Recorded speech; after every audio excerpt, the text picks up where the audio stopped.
This is the EV that you didn't see coming, but you'll definitely hear it coming. Yeah.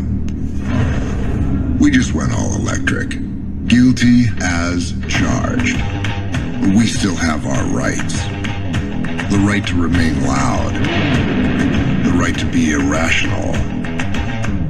The right to break form and push people's buttons. We have the right to dodge convention. See what I did there?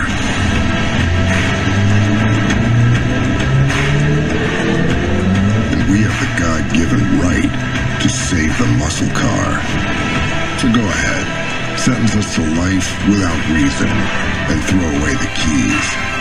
We don't need keys where we're going. All muscle, all electric.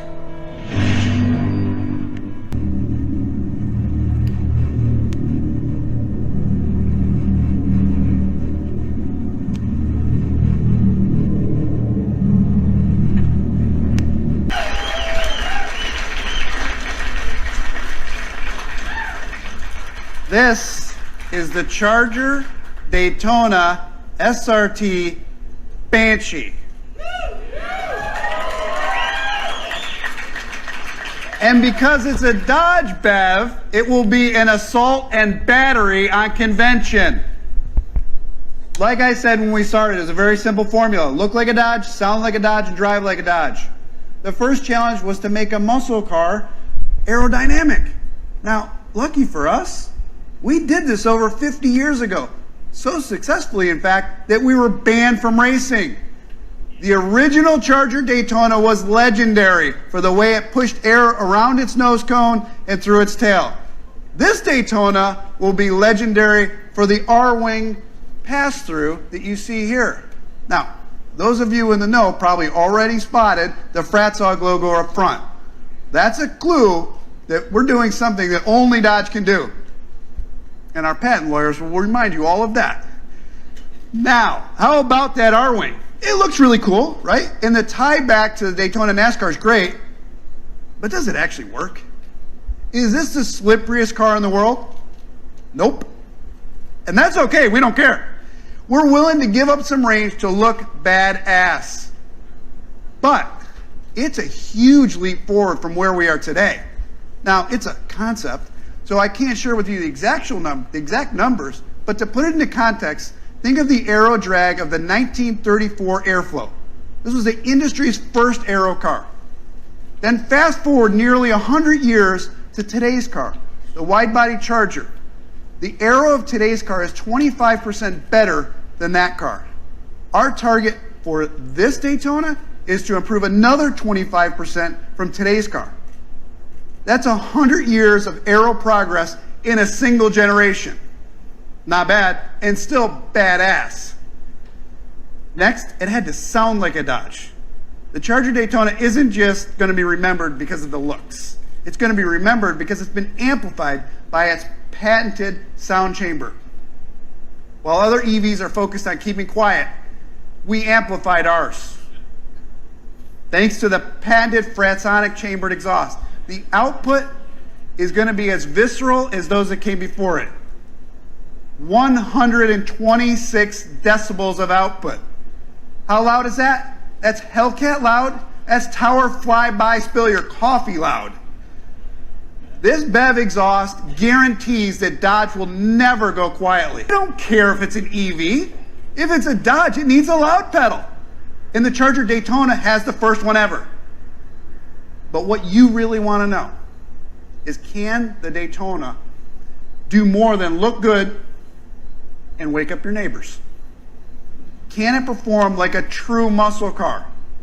Look, everybody knows EVs are fast. Even the boring ones are quick. The instantaneous torque is impossible to deny. But the visceral experience of a muscle car is more than that. It's more chainsaw than it is cordless drill. So we made sure that the driving experience will be marked with familiar Dodge attributes. The typical single-speed transmission in a BEV, super efficient.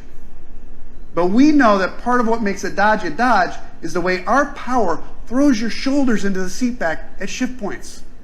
So our engineers designed the new ERUP system. It is a multi-speed transmission with an electromechanical shifting experience that's pure Dodge. How unique? Yeah, that's also patented. At every opportunity, we use this new tech to make a muscle car a better muscle car. Now, you're all going to ask me, so I'm going to get it out of the way. What about the power? Yeah, I'm not going to tell you that yet. But what I can tell you is it will share another very familiar Dodge exclusive, direct connection. The Charger Daytona will launch with 3 power levels all the way up to the 800-volt Banshee system. But we're also developing 9 power levels through direct connection. You're going to have 9 total power levels on this car. And all of those power levels will come standard with our exclusive Power Shot push-to-pass system. Direct connection is also going to allow our drivers to unlock the features that they want, like a slam mode, drift mode, drag mode, and yep, even a donut mode. And finally, remember where I started. Probably forgot already. No one wants cars because everyone is now used to it demands the utility and all-weather capability of a UV. Our designers and engineers raised the bar there as well. The Daytona is adaptable on the inside as well. The combination of the massive rear hatch, it's hard to tell it's there, but it's a massive rear hatch, and folding flat seats make this Dodge EV play more like a Dodge UV. And with all-wheel drive, that adds not just all-weather capability, but increases performance substantially. Look, here's the facts. We didn't ask for the rules to change. We didn't want them to change, but they did. And we can try to outrun them, but that would be a 9-second pass straight into extinction. Or we can do what we did. Read their rules, study their rules, find their gray areas, then unleash the Banshee. Now trust me, this is not the EV that they want you to have. This is the way Dodge does EVs.